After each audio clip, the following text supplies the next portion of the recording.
Any other use of this telecast or of any pictures, descriptions, or accounts of the game without the NFL's consent is prohibited.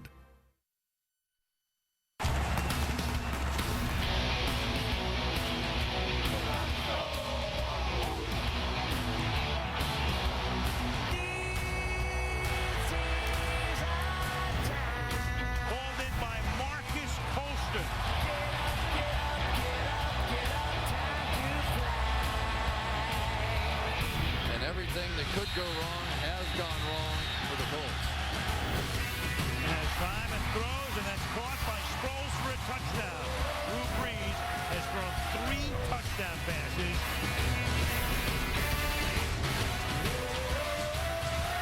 And at the Superdome, a reminder, you can follow your favorite team all season long. Go to iTunes.com/NFL. Al Michaels with Chris Collinsworth, Michelle Tafoya, starting the second half in Louisiana, 34-7. Saints on top, trying to go to 5-2, and Indianapolis appears on its way to a 7th consecutive defeat to start the season. Kickoff is fielded 3 yards in by Sproles. And Darren Sproles, with a little bit of a crease, takes the ball out to the 25-yard line, and we go to Michelle. Al, I told you at the end of the half that, Brees hadn't even called up to Sean Payton during this game so far, and Sean Payton didn't even go down to the locker room at halftime. Apparently no need. I talked to Joe Vitt. He said the rhythm between Carmichael, Brees, and Payton right now in terms of play calling is so good. But Vitt said, we want to become who we're going to be tonight, and so we're not going to let up here in the second half. Not so much for the Colts. Jim Caldwell telling me we've got to get back to basics and start focusing on the little things here in this second half. He's clearly unhappy with what he's seen. Al? All right, thank you, Michelle. And there's Pierre Thomas, who's just for the moment down on the playing surface here, who gets back up. Meanwhile, so how did Sean Payton handle halftime? I'm trying to remember. Didn't Barry Switzer have a hot dog at the Pro Bowl a few years ago? He told us in the meeting, we were asking what he's going to do up there. He said, well, I'm not going to be eating chili hot dogs up there. There better not have been any chili on that hot dog. Mark Sanchez got some grief a couple of years ago for having a dog, but when you're up 34-7 and you're upstairs and you're immobile, why not? Ingram to the 32-yard line. Well, the Saints tonight, no punts, because they have 4 touchdowns and 2 field goals on the 6 possessions. Slumped a little at the end of the half. Yeah. Now they're going to get this running game working and probably doing some good. They struggled against the Buccaneers last week. Ingram just 9 for 22. Pierre Thomas 7 for 11. Checks off underneath. And it is Ingram picking up the first down. Boy, Drew Brees was sensational the first half. Watch this first touchdown. As he looks off the defense, you can see he's going to move David Caldwell to safety because he knows he's going to come in behind him. And what a catch by Colston. Again, watch the eyes looking off that safety, coming back. And this catch is one of the better ones I've seen all season. He hooks it with one hand and brings it down, pins it on his hip for the touchdown. Colston had that shoulder issue that cost him a couple of games earlier in the season. And now it's caught by Graham, and Jimmy Graham takes the ball across the 50 to the Indy 49-yard line. People just don't know what to do with him. He's a big basketball player, and he works down in the holes and just gets sort of rebound position on guys. Sort of the same thing we've seen from Antonio Gates, Tony Gonzalez, guys that were former basketball players, knows how to sort of just get position and give their quarterback a nice throwing lane. Will LeBron be next? I'd like to see that. That would be worth my ticket money right there. To the 45, here's Thomas. Could use him. There's a couple of guys we're talking about. Tight ends with basketball moves. There's Antonio Gates on the outside. He's just going to get rebound position right there. Get a rebound. Tony Gonzalez on the other side. Same deal. Extend those hands for the touchdown. And now Jimmy Graham joins the club. And I think Tony Gonzalez moved up to number 2 all-time on the receivers list today. And Jimmy Graham may be chasing him one day. 2nd and 6. That's thrown on the outside by Thomas, and should have enough for a first down at the 39-yard line. Football Scout should start hanging around the Final Four. Hey, trust me, they're doing it already. They were looking for those guys that sort of the tweeners, you know, the 6'6", 6'7" kind of guys that maybe aren't quite good enough or big enough for the NBA, have those long arms and have a little background in football. But Jimmy Graham, pretty remarkable, played 1 year of college football, and there he is. Sproles, nice tackle movement to the outside was Gerard Powers to stop him for a gain of 3 or 4. Second down, let's call it 6. Meanwhile, tonight, that Colt defense, and of course, if you think of the bookends, you think of Freeney, you think of Mathis. Oof. Zilch. No sacks, no hits, no knockdowns. Yeah, it's been a rough night, and they have been getting some help, but not a ton. The Saints don't really like to help these tackles very much. Rely on one-on-one and Drew Brees to get it out of his hand as they spread it out. Fake, give it to Sproles. Big hole through the middle to the 21-yard line behind the block by the fullback, Jed Collins. You look at that Collins, 45. The guy's been in the camps of Philadelphia, Chicago, Cleveland, Kansas City, Arizona, Cleveland, again, Tennessee, and finally finds a home here. Yeah, and really it was a bit of a surprise. They got Corey Hall from Green Bay, but Jed Collins was simply too good. Nobody ever keeps 2 fullbacks anymore, but Jed Collins was so good they kept him, and now he's the starter. Number 21, Ingram is in the backfield. He stays in the block. And speaking. And it is Jamal Anderson who makes the tackle. Played 4 years with the Falcons. You know, Jamal Anderson came over from Atlanta, and he really was never much of a pass rusher. And he's gotten here with the great pass rushers that the Colts have, and he's learned a lot. He's really sort of spent a lot of time with Robert Mathis learning the techniques. Always a very good run player, but never productive enough to live up to where he was drafted. But lately we have seen more and more of him as a pass rusher. Brees empties the backfield. 2nd and 11. The play clock is down to 1. With a flag being thrown, throws the ball away. Scott Green, tonight's referee, he reffed the Super Bowl between these two teams in Miami a couple years back. Defense number 93, lined up in the neutral zone. 5-yard penalty, 2nd down. So Scott can go home again. It's Dwight Freeney. You know, even when people come completely free, you got Fili Moala right there is going to come free. Carl Nicks had to decide between the rusher or not, and Drew Brees has a way of getting out of there. So you don't always have to protect for a mobile quarterback. We see this a lot from Aaron Rodgers, too. Give him a chance to make people miss, and by doing that, it makes it so much tougher on the defense. 2nd and 6.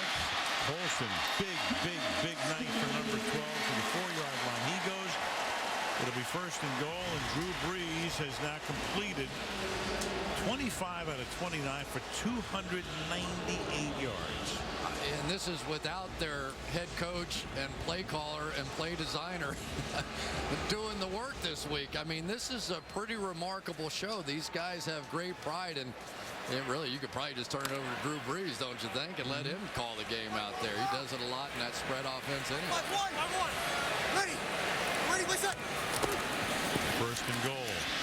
Brees trying to go up and over 300, and Graham helps him out by making the catch and getting into the end zone.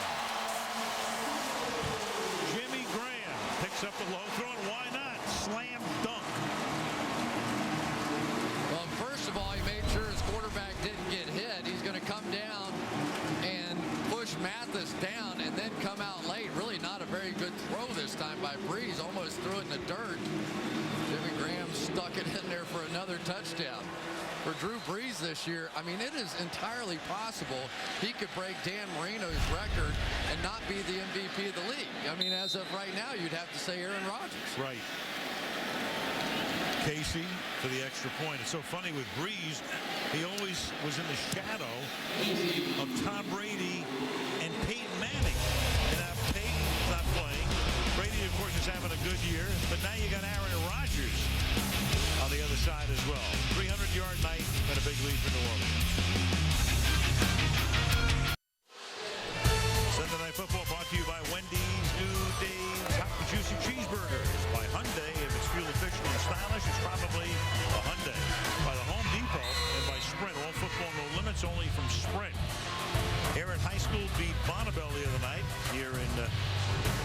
IU, and that's where Reggie Wayne played his high school football in 94, 95, 96. To this point, not a happy homecoming for him. Thomas Morse had 6 straight touchbacks. Came up to me before the game. He said, if I have a big night, can you mention my mom's here and she's a breast cancer survivor? Consider it done. 6 touchbacks and finally a run back now. Joe Lefebvre out to the 13-yard line. Jimmy Graham into the end zone.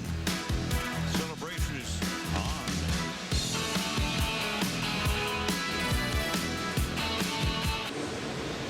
Peyton Manning, the #1 overall choice in '98, started as a rookie, game #1, and had not missed a start until the beginning of this season after 3 neck procedures were done since April.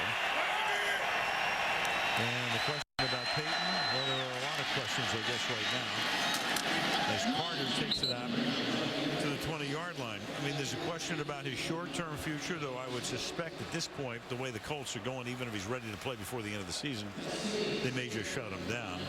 And the question is, what about the future? What about next year? And the other day he was saying that he's pain-free, if nothing else, but he hasn't been cleared to run. Works out on the elliptical. What's your feeling about it, Chris? Well, I hope he does right by himself. He's meant too much to the NFL for too long. I certainly hope he doesn't play the rest of this year. And he has to make a decision about his future. He's a young guy. He's obviously talented. He's got more money than he could ever spend in 100 lifetimes. And I hope we see him playing next year, but I also hope that he's healthy for the rest of his life. Well, I think he's going to do what's right. I mean, he's obviously a man who's very intelligent. Of course, every time everybody talks about them right now, we don't need luck, meaning the Stanford quarterback, Andrew Luck, and teams that are having bad years are all talking about going ahead and drafting Luck, who figures to be the #1 overall pick. 2nd down and 3. And you got a busted play here. And that's the end of the busted play. I'll tell you what, if I had Andrew Luck, I don't care if Peyton Manning or not, and they were going to get intentional grounding on that one as well. In the pocket. But if I had a shot at Andrew Luck, I'd take him. Intentional grounding. #7 offense. Also loss of down. 3rd down.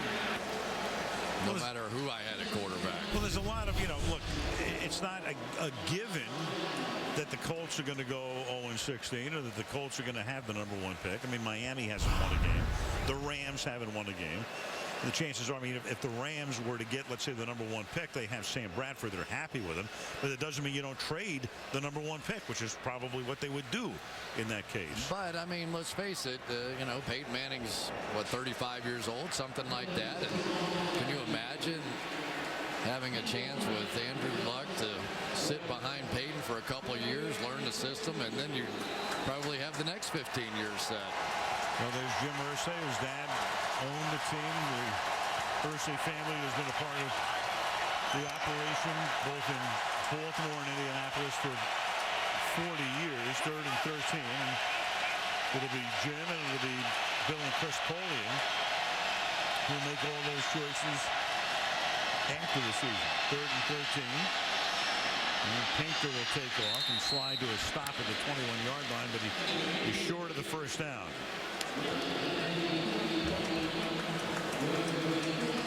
Well, it was a tough night for Curtis Painter tonight, and maybe even tougher for Reggie Wayne, who you just have to wonder what his future might be. Talking about Reggie Wayne here in Indianapolis, he's not getting any younger. We were even kind of fooling around. Yeah, last year was contract here, kind of fooling around with the Saints. Would he be interested in coming home? Can you imagine him coming down here with Drew Brees? McAfee's sky-high punt is fair caught by Sproles at the 40. Almost halfway through the 3rd quarter in New Orleans. It's 41-7 Saints.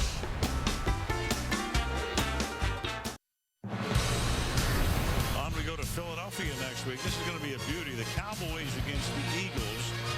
Great rivalry for decades. Football night starts at 7 o'clock Eastern time. Philly coming off a must-win last week and a bye week. And then DeMarco Murray out of nowhere, even though they loved him. When I say out of nowhere, I mean We knew him as a college star at Oklahoma, but he was playing behind Felix Jones. He gets the start because Jones is hurt and has a huge day today. So the question will be seeing a lot of one Mr. Murray next week in Philly. Yeah, Washington's doing everybody in that division a favor, backing up the last couple of weeks.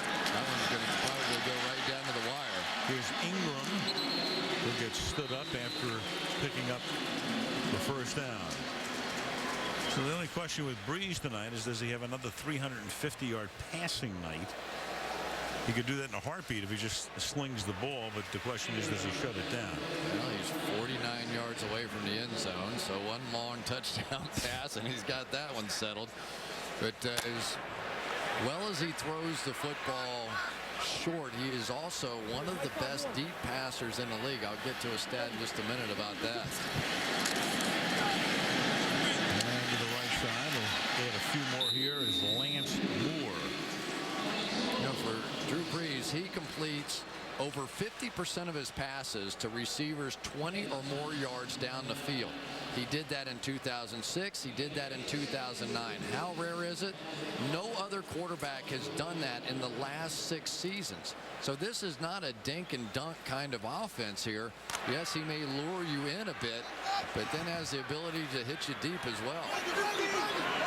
They have all the parts. This offense, second down and 2. And that's Ingram to the 37-yard line, enough for a first down. And here's the issue, because he gets the ball out of his hands so quickly, your tendency is to not try and blitz him, and then eventually you get frustrated and you come up and you play bump and run and you try and pressure these wide receivers, and he hits you with a big one down the field. And not to mention that he also has 2 sort of new weapons. Not only Darren Sproles, but Jimmy Graham really just emerged in the middle of last year. I don't know how you defend those guys. Thomas. Penalty. Tackled by Bethea. Yeah, I think you're going to get a hold this time on Jed Collins. Holding. Offense, number 73. 10-yard penalty.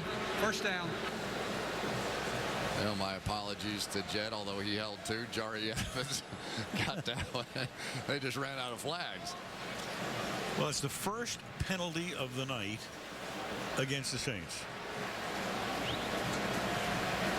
There aren't many flawless nights in football, but this one's been pretty close. And I think the best news for Saints fans is, if they needed more good news, is to play their defense. You know, that's really been the question so far, and they have been outstanding as well. And here's even better news for them. Tampa loses, so they go to 4-3. And where are the Saints next week? At the Rams. To the 41-yard line, Pierre Thomas takes it to that spot. Yeah, Pete Carmichael just continues to call the plays. I think probably what Sean is doing here, he may talk to him, you know, in between series and say, all right, let's do this. But Pete, you go ahead and call it, because Sean knows as a play caller, you have to get in a certain rhythm there, you know, and you basically have to make the call as fast as this team goes, make the call immediately after the other play ends. And he sends down concepts like Tom Moore did for years with Peyton Manning. Yeah. And that's caught by Colston, and he is close to a first down. You know, we're looking at Carmichael, and when you're an offensive coordinator and the pedigree of your head coach's offense, you never get the credit. Same thing on the other side of the ball. And I know when we do Green Bay, Mike McCarthy is always telling us, hey, you guys have to understand, Joe Philbin, who's listed as the offensive coordinator, is a huge part of our success, but he gets no credit because it's McCarthy calling in the plays. Yeah, and really, this staff, think about the circumstance. Not only did they have to pick up the play calling in the Tampa game after the 3rd play of the game, but they had to come back and put in the entire game plan this week without it. 3rd and inches. And the 22-yard line, that'll be a first down. A little scrum breaks out. Ingram, the first down. I think about, you know, the coaches with the pedigrees and the assistants. Remember, that's kind of how it started for Bill Belichick. You had Bill Parcells with a defensive, and there is a Peyton before the game, Sean. But you had Parcells with the defensive pedigree, and everybody said, oh, the other guy, he's just another guy. At least that was early on in Belichick's career. How'd it turn out, by the way? A little bit more than that. Yeah. A little bit more than that.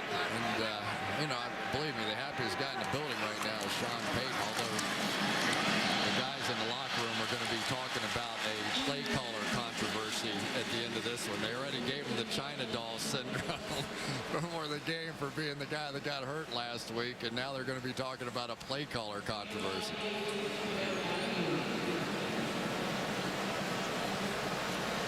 It's a good controversy. Meanwhile, you got a die already out of uniform. He was going to be a game time decision. He was. They started him and didn't ask for a long delay.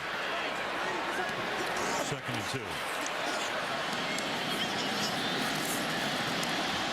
Sproles is going to run it back. And I'm sorry, that's Pierre Thomas is going to run it back to the inside and get taken down in the open field by Powers.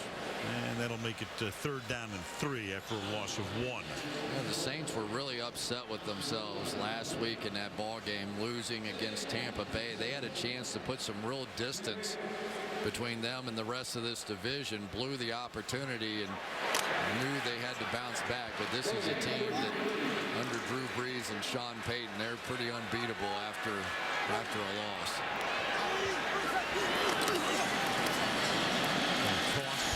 To the outside, and that is Sproles taking it to the 2-yard line. I think Sproles takes more steps per 5 yards than anybody in the NFL, and it allows him to make cuts like this. Great job by Jermon Bushrod getting out in front of the block. Sproles sets it up perfectly, but in the open field, a lot of the Colts players were talking about it. He said if you end up in a one-on-one tackling situation against him, you can just about forget about it. Officially, that is ruled a rush because it's a toss behind the line of scrimmage. So it goes into the rushing numbers for Sproles and not the passing numbers for Brees. And Brees to Graham for the jump ball and the touchdown.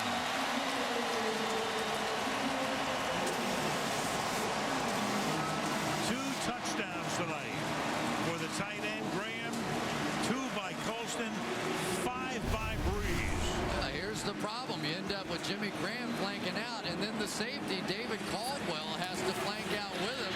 Good luck one-on-one. As soon as Drew Brees saw that, he said, how about another rebound there, big guy? And went up and made it look easy. He caught it with one hand.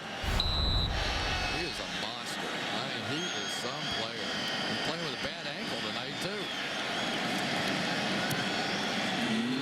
Casey, extra points in this 8 possessions for the Saints. 6 touchdowns, 2 field goals, 48-7.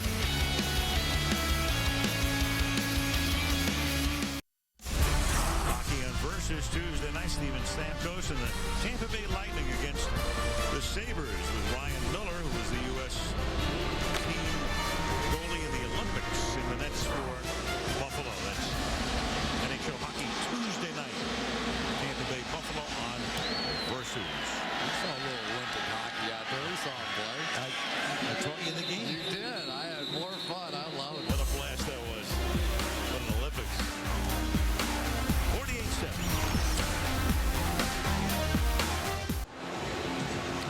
Been a pretty good battery to this point tonight. Pitcher catcher Graham, 6 catches, 54 yards, 2 touchdowns.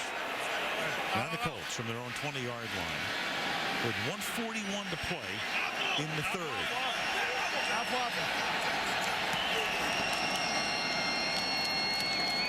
And Donald Brown for a gain of 1. Donald Brown getting a few more opportunities here lately. Delon Carter is a new guy, so with the injury to Joseph Adai, they've allowed Donald Brown to be a little bit bigger factor in the passing game, especially on 3rd down. Had a nice touchdown run last week in Cincinnati. 2nd down and 9 to the outside, and that's Colley making the catch, and the ball floated to him, and that let Robinson get a free shot on the receiver. I tell you, Patrick Robinson has been one of the more impressive players this year for the Saints. He's a guy that has all the physical tools, and this year he's finally started to get the turnovers that haven't really come his way in the past. He is a talented young man, and they were always so frustrated with him because they could see the talent, but he just wasn't making the plays on the field. This year he is, and is making a big difference on the defense. Top pick out of Florida State last year, and then that's incomplete. Never had possession, did Austin Colley And it's fourth down. Tracy Porter with the coverage. Yeah, Tracy Porter making plays against the Colts. Where have we heard that before? Of course, the Super Bowl hero with that final interception. Porter right at the top of your screen is going to come in and just knock this one out. Austin Collie coming back this season after all the concussions last year. Good to see him staying healthy. McAfee's fifth punt of the night is taken in at the 42-yard line by Sproles, and Jacob Lacey whacks him. And speaking of the Porter pick in the Super Bowl, let's wrap it up as Manning threw it to Porter, and in he goes for the touchdown. It was really breathtaking, wasn't it? How many times have we seen the Colts run that play? And I would say the Saints saw it probably more than we did. They were ready for it, sitting on it, and it was just breathtaking. There were so many Saints fans in the house that night, and it was Mardi Gras. When that play happened, I have never seen an eruption in a stadium like that. The party was on. Like they moved the Superdome to Miami. You've got Chase Daniel now in at quarterback, so they're going to shut Brees down for the night. And what a night. Yeah, but short of his 350, that shows you how much the Saints care about statistics. He had that streak of games with at least 350 yards. He's going to come up just short tonight. Poor baby. Yeah. That's the end of the third quarter with a score. The Saints 48 and the Colts 7. Sunday Night Football resumes after these messages.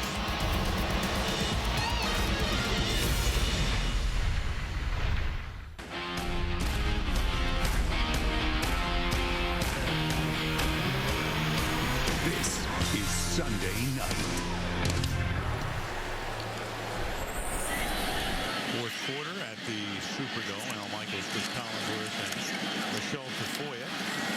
And Chase Daniel, the quarterback, hands the ball off to Mark Ingram on a second down play. So Drew Brees tonight, hot at the start, hot all the way through. Highest single game completion percentage in NFL history. Back in 2002, Rich Gannon at 89.5. And then there's Brees holding down the second and third spots at 88.6 and 86.5. And there are the numbers. Only 4 incomplete passes coming in. 5 touchdowns. I really thought that was going to end up a perfect passer rating, but came up just short. And here's Ingram. Well, part of the deal is, and we know it's a very, I'm glad Michelle just stayed out of the way there. We know it's an imperfect thing, and we understand the whole thing with passer rating. Part of it is yards per pass, and he's a little bit low on that. Big deal. Jed Collins, fullback we talked about. Watch him get out in front and get Pat Angerer down on the ground. Not a great night for Pat Angerer, but it's going to be a better week. His wife is going to deliver their first child, a boy, on Monday, so he was very excited about that. Tomorrow. Yeah, we wish them well. First down. And through the middle, Thomas. Gain of 11. Pierre takes it to the 18-yard line. You know, it's really amazing with the Saints offense. You almost have to stand in line to get the ball, you know. I mean, they just have so many different weapons between Jimmy Graham and Sproles and Ingram and Pierre Thomas and all these top receivers. And there's Jim Tressel, who's working for the Indianapolis Colts now. So many great years at Ohio State. And Jim leaving under that cloud at Ohio State. And it's his first game that he has been allowed to participate as a consultant, kind of mirroring what the league did with Terrell Pryor, who was his quarterback and is now in uniform for Oakland. But Tressel's going to be aboard with Jim Caldwell, just as kind of another set of eyes, and his game duties include replay challenges, of which they even haven't come close to having to think about one tonight. And I talked to Jim a little bit before the game and asked him about the difference in the 2 games, the college and the pros.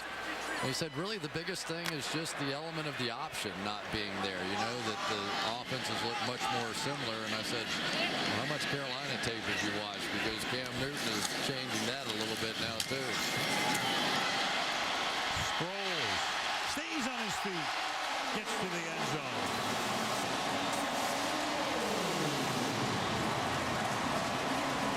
Nine possessions, and they have scored on every one of them tonight. Well, just great blocks here. Jari Evans going to pull out. You've got John Gilmore here. Tough open field blocks, and they hit them both. And Darren Sproles, I tell you, you just have to wonder how much San Diego misses that guy right now. He is instant offense, special teams, receiving, running, and he really wants to run more between the tackles. He feels like that may be what he does best. Certainly going to use them today at the Meadowlands. The extra point is good. 16 yards for Darren Sproles. 55-7. Sunday Night Football being brought to you by Verizon 4G LTE, America's fastest, most reliable 4G network. By Geico, 15 minutes could save you 15% on car insurance. By Battlefield 3, available October 25th, rated mature. And by Toyota, the mortuary haunted house on Canal Street. Will not find me in there. And there is Ingram, who goes limping off. So it's been a pretty perfect night for the Saints, but now they're going to wonder about their #1 running back. And Morstead, all 9 kickoffs tonight have been either into or through the end zone. 55-7.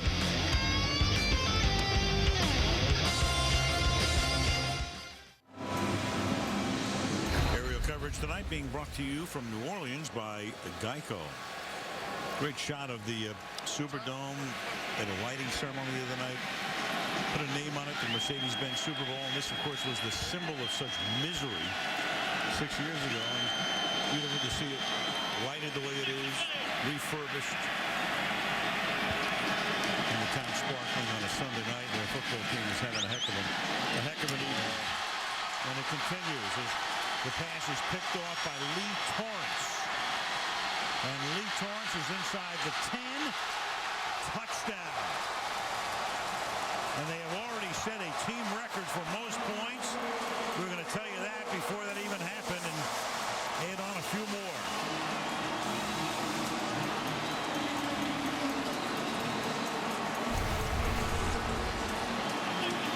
They end up checking out of this thing when they see him dropping out. You'll see Lee Torrance, I believe, right there just playing center field. And that one sailed on Curtis Painter.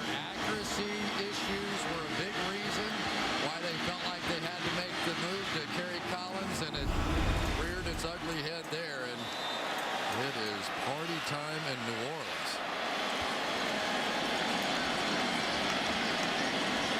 61-7, the extra point here is good. The last time a team scored 62 in a game was Jacksonville against Miami in the playoffs in '99 that sent Jimmy Johnson into retirement.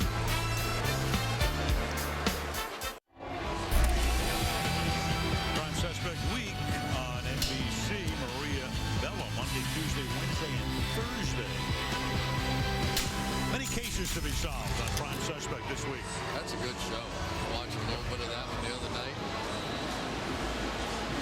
Good show. Yep, there's our divorced couple. Divorced for 4 quarters. He loves the Saints. He's smiling. Not so much for her. The route was on early, and that's Morstead's 10th kick into the end zone. Well, we talked about it a little bit. Andrew Luck is the grand prize. Whoever ends up with the worst record in football this year. Just fundamentally so sound. Trained by Jim Harbaugh. Of course, moved on to the 49ers now. But not only can he throw it, pretty good receiver, too. Watch this catch.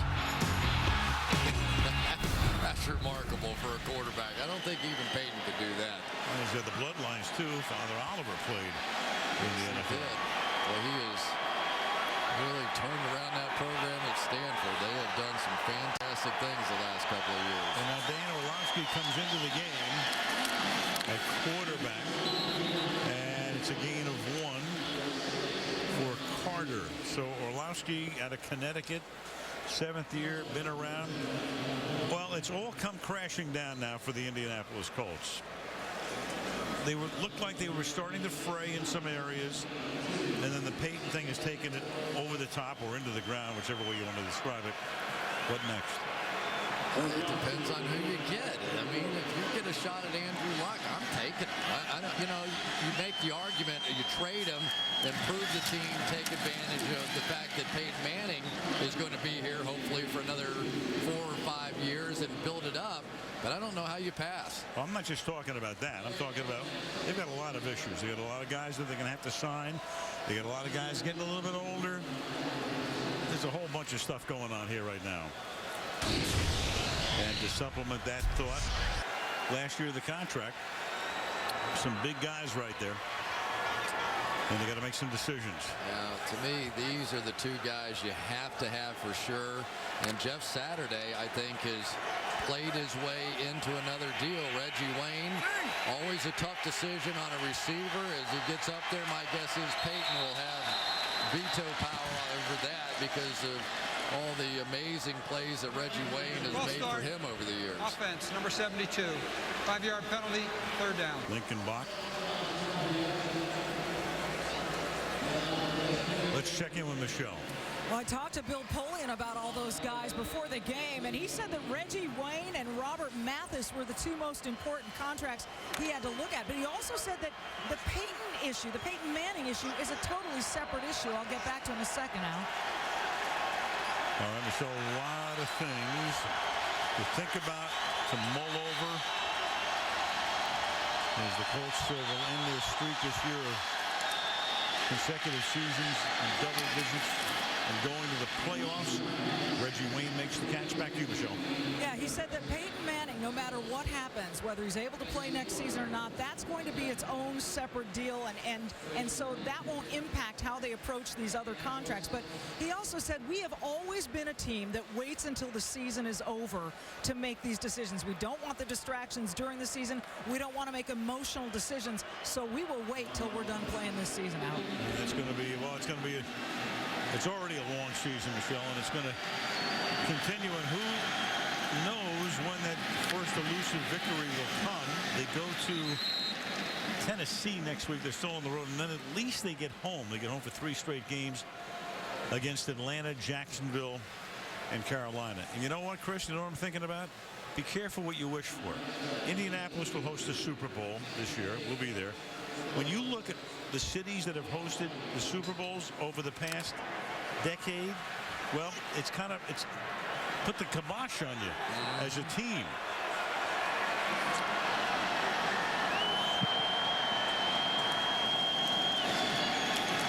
And Orlowski throws underneath, and, well, it's the night in a nutshell.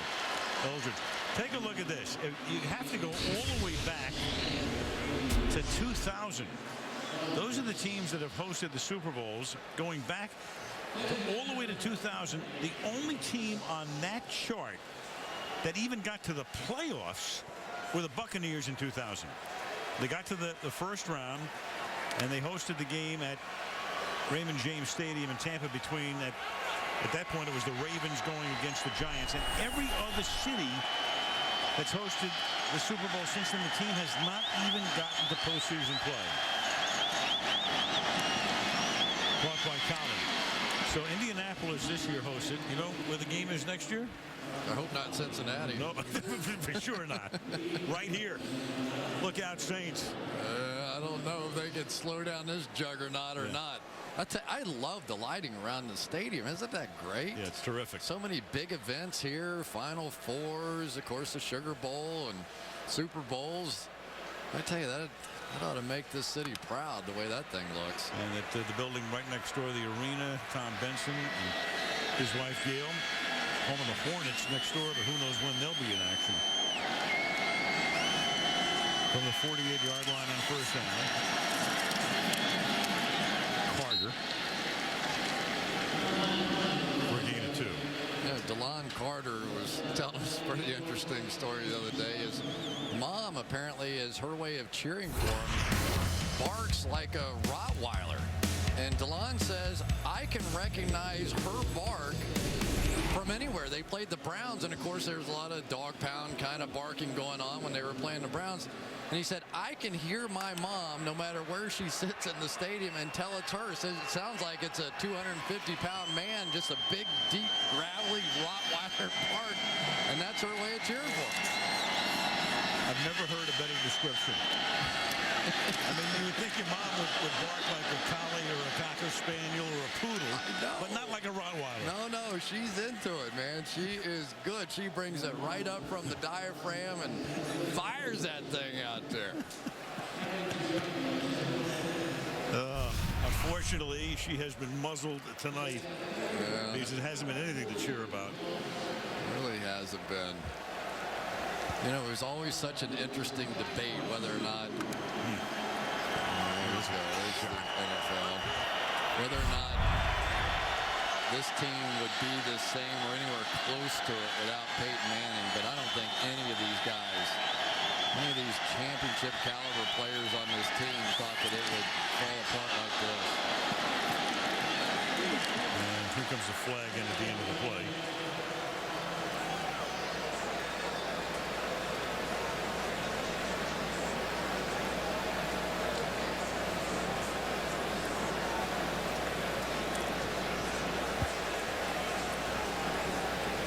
Interference, offense number 85.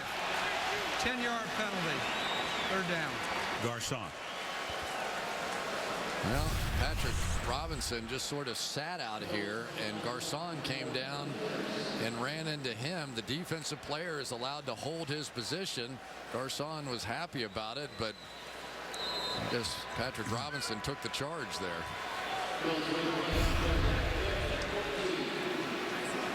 And that makes it 3rd down and 14. And Caldwell, long-time assistant under Tony Dungy, and then ascended when Tony retired. After the 08 season, and Orlovsky throws incomplete. So 4th down. Painter was 9 of 17 for 67 tonight. Orlovsky 3 of 5 for 35.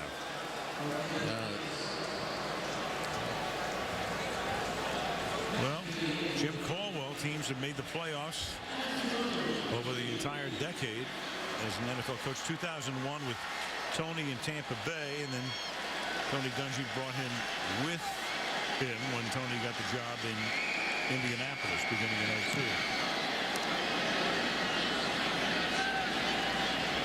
And Sproles will let it go out of bounds.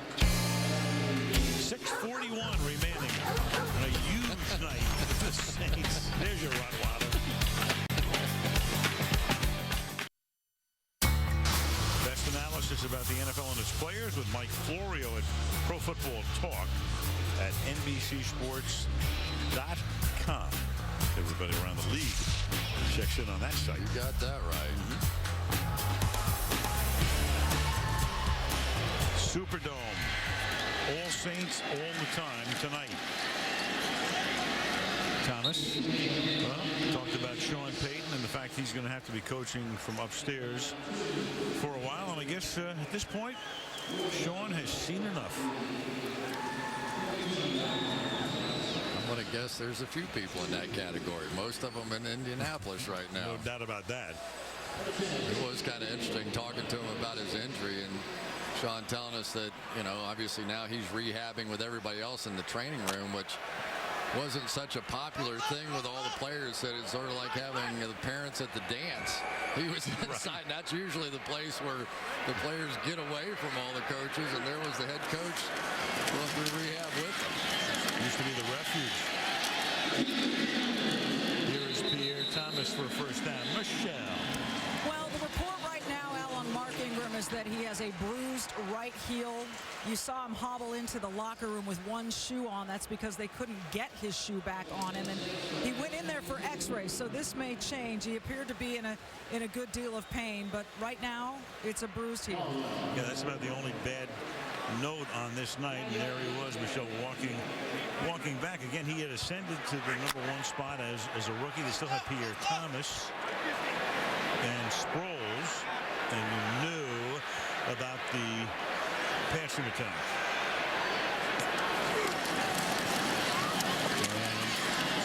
They also have Chris Ivory, who actually led the team in rushing last year, because everybody else wound up in the infirmary, so they could bring him back. He's on the PUP list at the moment and have to make a decision pretty soon.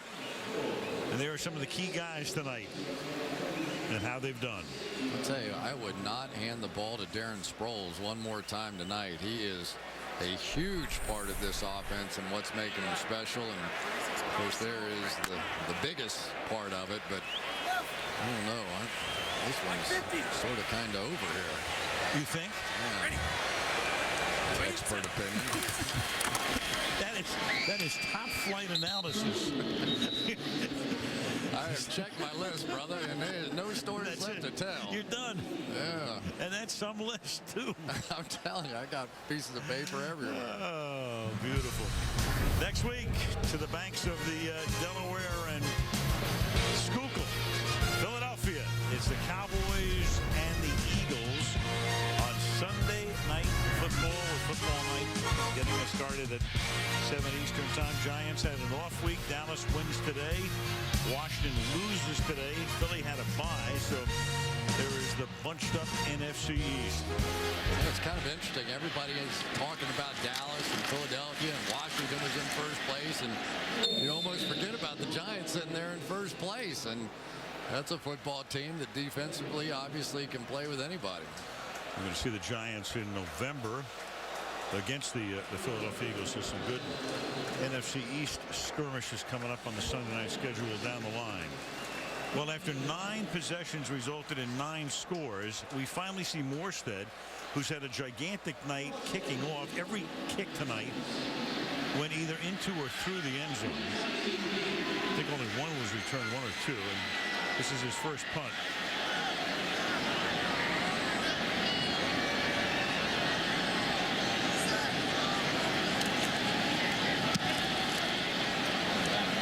It's a beauty. To the 16-yard line, White. Oh. Not about it. That may be the longest return of the year for the Colts, but that's another story.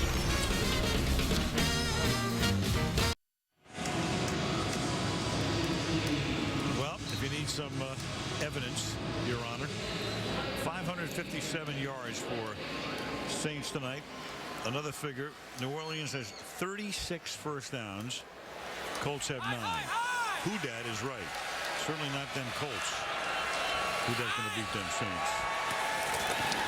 From the 29-yard line, Donald Brown is going to take us pretty close to the 2-minute warning.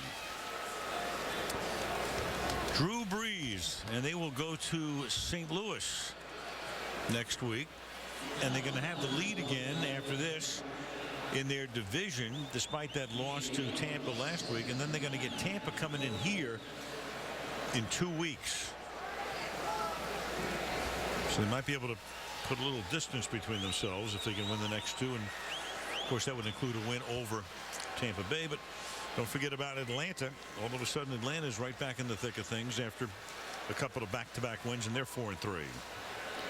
To the 2-minute warning. The Orleans Saints, a big night for just about everybody with the fleur-de-lis.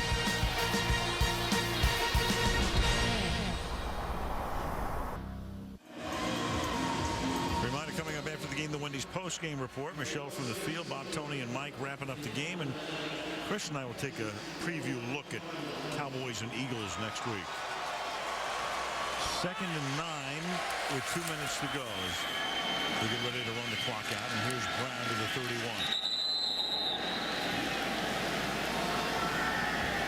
31. You go back to the Colts, and even in their Baltimore days all the way back, half a century, most points the franchise has ever allowed. 62. Previous was 58. You know, this is a franchise that was really meant to play in shootouts. Offensively, obviously, they were scoring a lot of points, but defensively, they're built to rush the passer. They're built to play their cover 2 zones. Now teams are running on them. They're having to bring corners down, and safeties down to try and help against the run, setting up some one-on-one routes, and it's just not how this team was designed to play. Those 58 points that they gave up, that was the record until tonight. That's all the way back to 1956 when they were beaten by the Chicago Bears. And we've talked about the Saints setting a franchise record for most points in a game tonight. Colts have been outgained now in every game this season.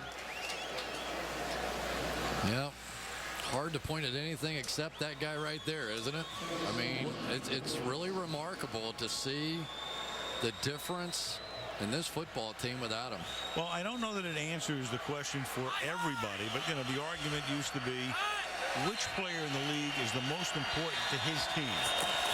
Not the best player, not the MVP of the league, but is Brady more valuable to New England than Manning is to Indianapolis and Brees is to New Orleans? Well, again, I don't know that you can answer that definitively, but Peyton's value to the Colts cannot be overstated.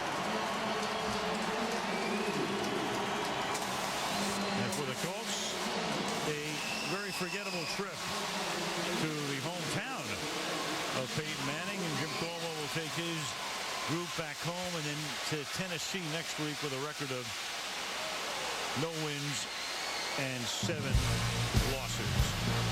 62-7. The Saints roll. The Wendy's postgame report coming up.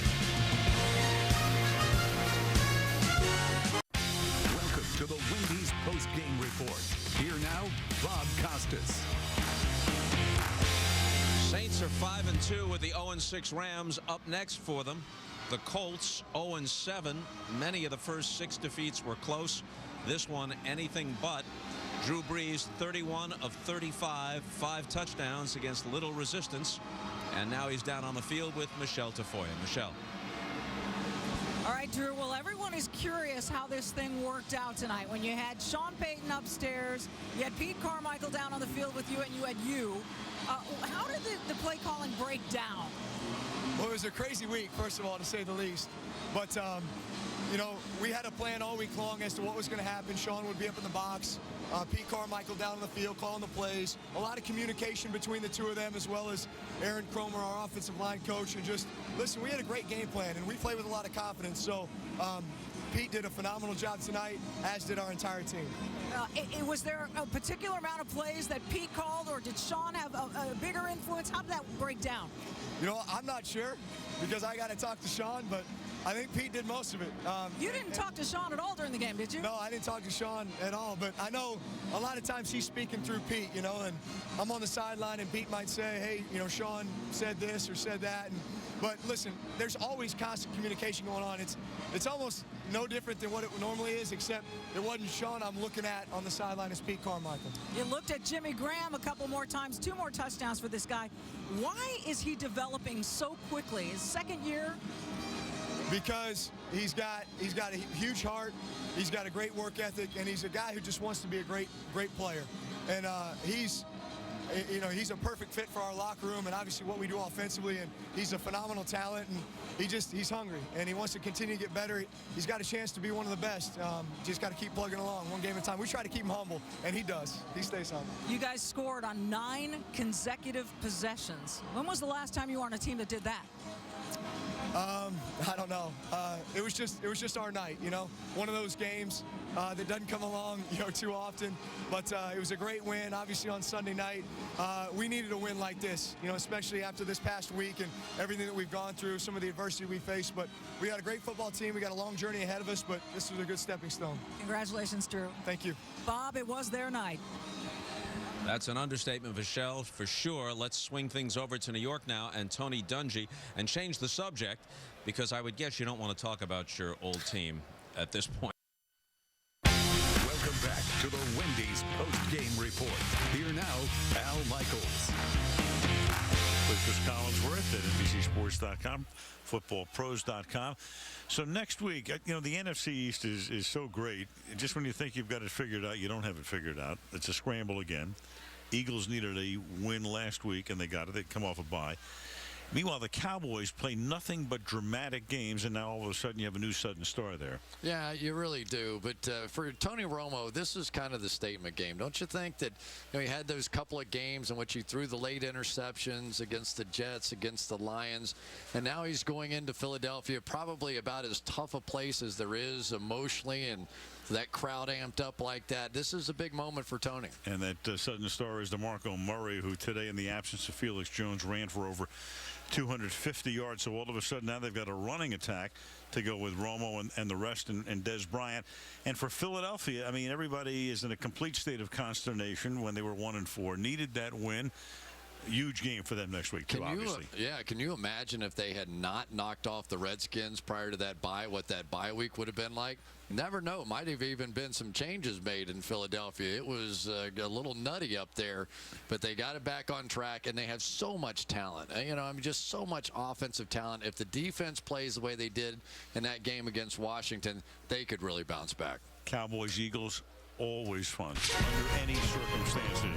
We'll be in Philly next week, and that's the matchup on Sunday Night Football, with football night beginning at 7 o'clock Eastern Time. Until then, Al Michaels, Chris Collinsworth, Michelle Tafoya, our entire crew, headed by Fred Godelli and Drew Essekoff, saying good night from New Orleans.